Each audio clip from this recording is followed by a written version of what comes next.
brighten your day by watching the Time with Theresa television show. And now, your host, Theresa Westbrook. Welcome to the program. We're so glad that you have tuned in. We have a very exciting show for you today. My guest, Donna McCauley, is a historian and has a long history of metal detecting, which has led her to some very exciting media opportunities. I want you to help me welcome my guest, Donna McCauley, to the program. Welcome, Donna. Hi everybody. Hi Theresa, how are you? I'm doing okay. We're so glad to have you and talk about all the exciting things that's going on in your life. But to begin with, let's talk about this history of metal detecting and this love of metal detecting that you have that has led into the opportunity of being a historian and led into an opportunity of working with media. So let's start with the metal detecting right now. Well, my father loved to metal detect, and I would go out with him and metal detect a lot when we was kids. Our whole family did.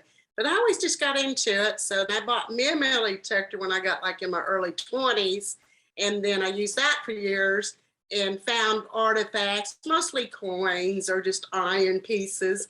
And then I bought me a new one at Apex, and it's supposed to help find good relics. And it's not really expensive, but to me, it was easier to use and I could find a lot better stuff. Anyway, so I would put it on YouTube, and in my historian committees would say, oh, well, she's metal detecting. And they started getting involved. And then I started getting calls, hey, can you come to my house, to metal detect, to help, let's find some coins or whatever, which I did. And I did give them everything I find at their homes. Mm-hmm. Well, that's exciting. So then this led you into becoming a historian. So tell our viewers what a historian is and what that's all about. Well, a historian is, you write books about history. I'm in a process of trying to get a couple done, but sometimes I got so much on my plate that it'd probably take 5 years for me to do one. And then I have a historian, you would research homes, buildings, just the past is really what a historian is on history researching.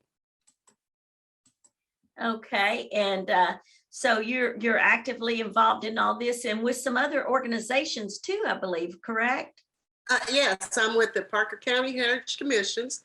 I'm with Parker County Heritage Society and with the Parker County Geology Society, which we do family trees on that one. The others, we try to save old buildings, just history. We save history. That's really what we're trying to do. Oh, that's great. That's great because history is important. Mm-hmm. Today people are trying to erase our history, trying to erase it when what we're supposed to be doing is learning from it.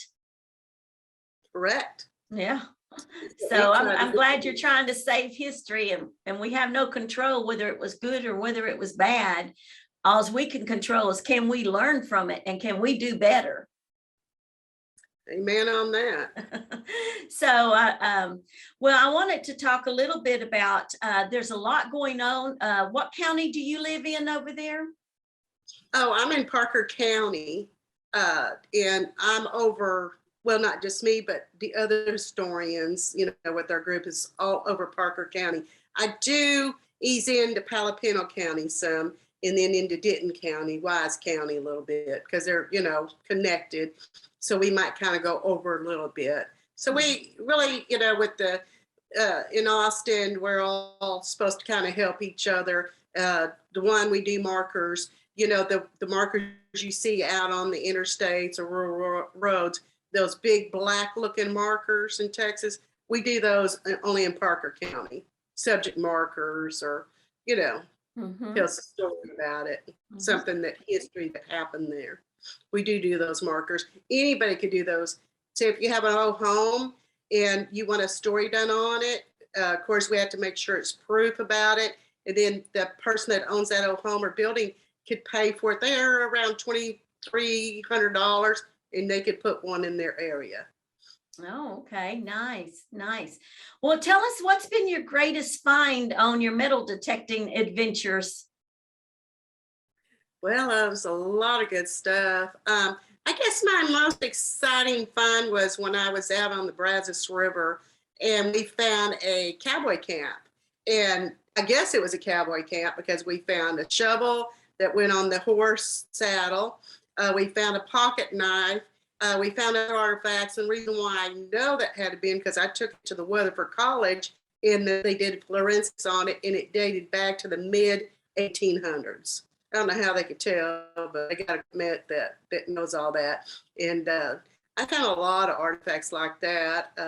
Oh, and then I found a Morgan silver dollar. I think it was 1878. I was excited on that one. It was 78 or 79 in the 1800s. I really enjoyed that one because those are hard to find. I figured in my area, probably a cowboy was coming by, dropped it out of his pocket. And, to then back then, that was probably like $50. Today, it was in good condition. It's got a little black on it because of the black dirt, I guess, sitting there for 100 years. And then I found mercury dimes, Civil War coins. Those are interesting from the 1860s. I found one. I still trying to learn on that one. I think it was like 1838. I think that one coin was. And I'm still got to take it to a coin dealer to see kind of what that's, because it's kind of odd. Maybe it's something from Spaniard. I don't know. Mm-hmm, mm-hmm. That was a recent one. Yeah, so it's exciting. It's exciting, an exciting hobby that's really led to some wonderful opportunities for you. But not only that, metal detecting is get you up and out of the house and exercising, right? Oh, it sure does. On YouTube, and of course, I put a Facebook on metal detecting over in Parker County, and I might go down in this creek where the soldiers used to hang out back in the 1860s, and then people would see it. My older friends, there's some that's 80 years old. They go metal detecting with me, and they just enjoy it because they said if it wasn't for that, they'd be sitting on their couch doing nothing. Because you got to remember, some people, they lost their loved ones and they had to have something to do. And they'll call me, let's go metal detect if they're feeling good. And that's what we'll go do is metal detect. Yeah, I think that's a great group to have. I would be interested if someone was doing it around here just to be able to have that exercise. I do want to say to the viewers, we're having a little bit of issues on your side, Donna, with the recording.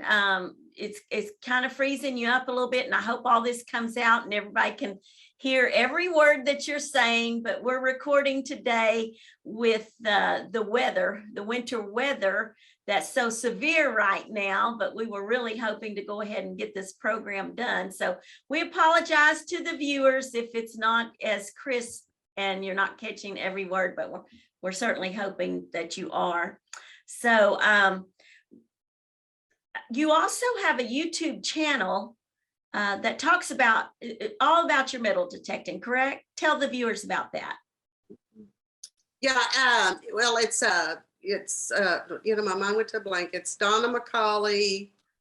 It's Donna McCauley, Metal Detecting Digging History. And that's the name of it. Donna McCauley, Metal Detecting Digging History. And they could go there and see some of the stuff I've been doing, finding. In fact, that silver dollar, Morgan silver dollar from 1878 or 77, because it's been a while. It's on there, and you can see me as I find it, and I'm showing it hit a 99 on my metal detector. So when it hits 99, that is silver. You better be digging because that's something good for that 99. They can see a lot of the stuff I've done. Uh-huh. Oh, that's exciting. And I like that, digging history. I know that means digging, but like people, when they like something, they say, I'm digging that. So it could go both ways. Digging history. You like history, and then you actually are digging into history.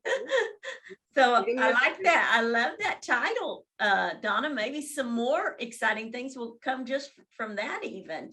But And now I want to talk about your historian, which has led you to being an important part of bringing 12 Mighty Orphans to the area to be filmed. So tell our viewers more about that.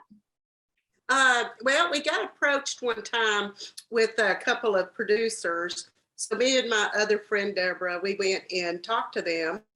And we had, because I was on with the filming commissions here in Weatherford, and we ended up getting them to do a lot of filming over at the Pythium home here in Weatherford. And that was great because, they donate a lot of money to the Pythium home. And believe me, they could use that, for the children. And so we got them to do that. And then I was involved in that. And of course, other people was too. I helped them find like a barn, a house, an old house, scouting. And that's why I had got on the end credits on the movie a special, thank you. In fact, I was above our Fort Worth mayor, so I thought, oh, I was excited about that. But I didn't even know my name was going to be on there. It was my grandchildren. I took them to see the movie because it is kid friendly. It's no like adult friendly, it's kid friendly. And that's when we was watching the end and they said, oh, Meemaw, there's your name on there. And I didn't know my name was going to be on there. But I could have played in a scene for 3 weeks, but I choose not to because of the weather. It was so cold. These people was filming in the cold rain. But, it's fun, to do. Well, and I love family-friendly entertainment and faith-based entertainment. So anytime I hear of a good family-friendly movie or faith-based movie, I always share that with the viewers. So that's 12 Mighty Orphans. Now, who was the stars in that? Well, that was Luke Wilson, Martin Sheen. He was so funny, Martin Sheen. They had stand-in doubles, so I did get my picture took with them. I got to watch them, produce it, how they were putting the clips together, editing. That was really neat to watch a big movie being done like that. So I was lucky I got to do that. There was other, there was Robert Duvall, just different people. But, it was just very interesting. I took pictures with the doubles because they didn't, you remember, just started, I think, with COVID starting. They didn't want people just like gathering around. There was a lot of rules at that time. That's interesting. Tell us. And I come up to his waist. He was so tall. These were some big boys. Who was that? The football players. Yeah. They were huge. But yeah, they could go. They might know. Well, it was on my Facebook page. I posted that stuff. So. Well, that's interesting to a big movie production during COVID and the extra challenges that it presents and the precautions that have to be taken. But that should have brought a lot of opportunity to local actors and extras right out there. Where was it filmed at? It was in Weatherford. They did do it in Fort Worth too. Oh yes, I was going around like when I went up to the grocery store, I'll see a boy in that, that age group, and I would say, hey, call this person and try to get on this movie. I was out there helping, to promote too, to get some actors. They did get some regulars, and they ended up going to other movies now. Oh, yeah. There's always opportunities. Yes, and it's growing, isn't it? The media outlet is growing in that county and in that area, and I'm so thankful. We want more great family-friendly entertainment, faith-based entertainment. We want more entertainment coming to Texas. It's always been in California. A lot of it's been in California, and we want it over here in Texas. And so I'm excited to hear it's growing right here in our area. Yeah. That's awesome. Well, tell us now, this has all led to a wonderful opportunity for you to be on a show called Beyond Oak Island, which is aired on the History Channel, and it's a well-known program. So we want to hear about how that came to be. Well, now my real good friend has YouTube. They saw her on YouTube, and she called me. She says, Donna, anywhere that we might could go and Melly Tech and try to find something. I said, well, I've been researching sand bass for years. I found two of his hideouts. And I think that would be really good because they've never Melly detect, over there before. So that's when a producer called me, and then that went on for 6 months back and forth before they actually come down and started filming. I'm gonna tell you, it was awesome. That's great. That's great. So without giving anything away or saying anything we shouldn't say, tell us about some of the challenges and give us some more behind the scenes insight of the many hours and everything that goes into a production of that type. Well, while we was filming, it was 117 degrees. It was hot. But let me tell you, they took care of us. They would bring us these rags with ice on it and put it around our necks, when they weren't filming, putting us into the camera car to keep us cool. They went beyond Call of Duty to take care of their cast, because there was 3 of us. It was Maddie Blake, Gypsy Jewel, and me in this show, Beyond Oak Island, season 2, episode 3, The Loot of Sand Bass. Okay, so that was the one I was in. And then, we would have to climb mountains. We'd have to watch out for snakes. We'd have to watch out for mountain lions over at Springtown, because the owner of that land said, I just spotted a mountain lion the day before we went out there to film. So I was like, trying to melee detect and watch out for mountain lions, watch out for snakes. But they were watching. The camera people were watching, and they had a guy there watching all the time, just in case something happened. They protected us. It was kind of tough in sometimes because of the heat. If it wasn't for that heat, but let me tell you, I don't care if it was 130 degrees. I had a ball. It was so much fun. I'd do it again. It's just not real easy, but I would do it again because it was so much fun, and I was hoping that I could find the gold coins of bass. And I'd do anything, I guess, to find it. Yeah. How exciting would that have been if y'all actually found, beyond a shadow of a doubt, that it was there? Oh, we would have hit the world news. We'd been on all them little talk shows on the morning shows. We would have been everywhere, me and Gypsy, if that happened. And it's because we're going back.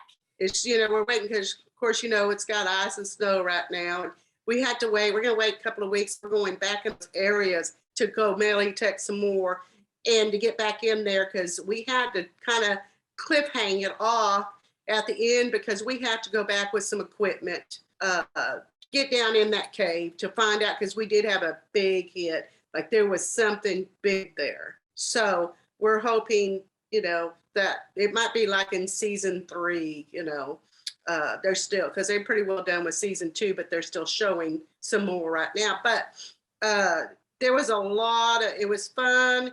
Just like Gypsy, when Maddie opened that, it was a door to keep the cows from falling down in there, because that's where the cave type deal was, because it is pretty steep, and it smelled really bad. But Gypsy, she'll do anything. She jumps in there, and that's when me and Maddie noticed thousands of, there could have probably been 1 million spiders on that side of the wall. She didn't see it because it was kind of dark a little bit, but she had a light, on the head to look where she was doing it. And there's water down in there. No telling what could be down in the water too, because it wasn't that clear. Mm-hmm.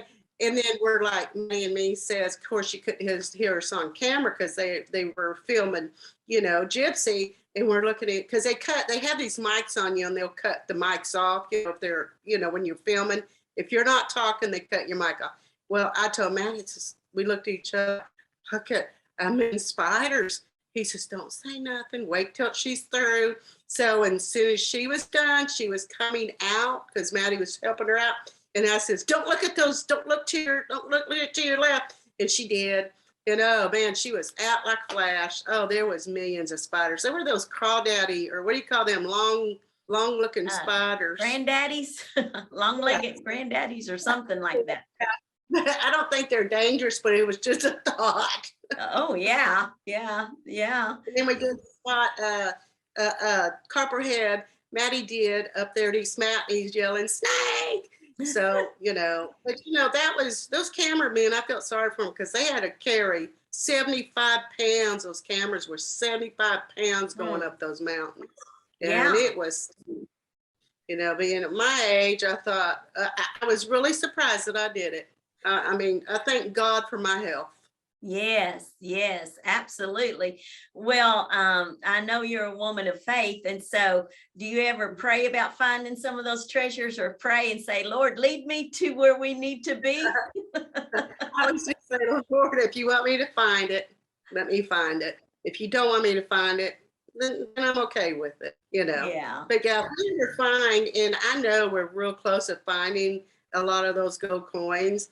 And when we do, it's I don't know, it's like you really want to find it because it gets like government will step in, and, it could get a little itchy sometimes. So, you just got to be careful and do everything by the law, and you'll be all right. But, my favorite part of the show is when we went to Texas, over in Waco, is the Texas Ranger Museum. We got to go in the vault. They had thousands of guns. These are old guns, all the way dated to the 1700s. And he goes in, okay, we go into this big vault. Then he opened up another little vault and pulls out a $20 gold coin. That was Sam Bass's. Well, of course, I had to wear a glove, but I got to hold it. I got to hold it before the other groups, because he's like, well, I think we'll let Donna hold this. And I was so excited about it. But man, I'd love to find one of those. Just one I'd love to find. Yeah, yeah, exciting. Well, I watched the episode that you were on, and I thought it was so great. I believe you said we're going to find something. I believe we're going to find something. I thought, now that is her faith talking. That is her faith talking. So it's so exciting. And so without giving too much away on the behind the scenes, we had talked about the spiders and the smell and how you had to keep on filming, even though it was a little bit hard you wanted to hold your nose basically during that time. So and then the well, you were telling me about the well tell me more about the house that they built a fireplace over the well that y'all actually went in looking in. And tell us about why that happened. Why was a fireplace built over the well? Tell us the little history about that. Oh, okay. So we was at East Mountain. Below East Mountain in Mineral Wells, Texas, there's well, first it started with I guess you would call it a cabin from 1860. And then in 1877, 78, Judge Lynch, that come from Denton, Texas, brought his family to Mineral Wells. And there's lots of pictures of him on a donkey holding a water jug. He called it the crazy water. And so he ordered everybody to cover their wells up. Well, a lot of them did throw rocks and sand and everything down there in their wells because, they're going and I don't even think he really was a judge. They just named him that, Judge Lynch. That was just his name. So these people that had that house, they built like a room, added onto their house like a room, and still drank out of that well. And then later, when they sold the house over time, that's when they put a fireplace over it. But the fireplace wasn't real. It was fake. And that's when the owners started doing digging, and I went over and helped them. And that's when we actually found the well, that it had that rock went on in a circle, and the step down all the way down. Because when we was digging, we started getting water, like clumpy water, moist, and we quit digging because, it was a well. We looked at each other, are we going to flood this house? What's going to happen? So you have to still be careful with that stuff, but we are going to go back and dig that. But Judge Lynch had ordered it because he wanted to keep all the, I guess, water rights, because he was selling it. People from all over the world was coming down there thinking they could get healed because it had so much alkaline in that water, and it made you feel good at the time. But after a day or two, you were sick again. And there was a woman, I didn't quite understand that story all the way, but you could go on and research it, put crazy water in a hotel, and it'll probably tell a story how a woman come down and she drank that water. She was crazy, and then she was not crazy no more. But when she was done, but she lived there, so she drank it all the time. So therefore, she probably was okay. People went in for all kinds of, rheumatism or whatever. But people that left there and did not take that water, keep drinking, ended up either dying or they were in pain again. This is what I read in the old newspapers. And I have tried that straight alkaline water. It's awful tasting. You could go to this day down there and drink it from that crazy water building. Wow, that is interesting. So there's a lot of history. Now, you have a passion for history, enjoying history, but there's a lot of time and research that's involved in all that, correct? Correct. Yeah, I do a lot. I mean, looking at these old newspapers, you have to pay for that. Nothing's free. And, ancestry's not free. You got to pay a yearly or monthly dues. But I love history, and I don't get paid for any of this stuff, that I do. Well, yeah, if you're on like a TV show, you get paid, but me out researching people's homes and out doing this and that, I don't get paid. I'm using my money to do it, but I get paid because seeing that smile on those owners' face that I told them, he used to live here. This is how old your house is. Hey, look, I found an old coin, from the 1800s. And a lot of times they'll say, here, let me just give a chance to know this is yours, and they keep it. But that's my pay, is they say thank you and they got a big smile on their face. That is my pay. Yeah, that's awesome. That's awesome. Well, so good to have a passion, enjoy what you're doing, but it's going to be leading to other things as well and other opportunities. I don't know if you can share any future opportunities that may be on the horizon, but is there anything you want to share with the viewers? Yeah, there's another movie, a couple movies coming out, but I can't mention. Of course, I imagine, we'll be doing some more Oak Island adventures, me and Gypsy Jewel. And then, of course, Yellowstone's been down here in not Yellowstone, but it's a spinoff of Yellowstone, 1883, that did a lot of things down here. And the producer lives here in Weatherford now. So he's probably going to be doing a lot of, they moved down, and it's a lot of producers are starting to move down this way, in this area, but they picked Parker County. So we're going to be probably like Hollywood eventually. That's what, but I don't want it to be that drastic, but. Right. We don't want everything coming from Hollywood, do we? There's going to be a lot of opportunities for people. Opportunities, yes.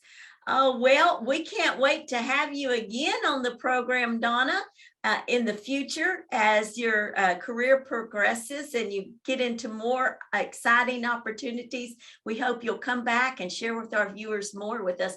But we certainly appreciate you coming today, and we wish you all the best in your future endeavors. Okay, thank you. Thank you. Bye-bye. Thanks for watching the Time with Theresa television show. For guest and sponsorship opportunities, contact Theresa today.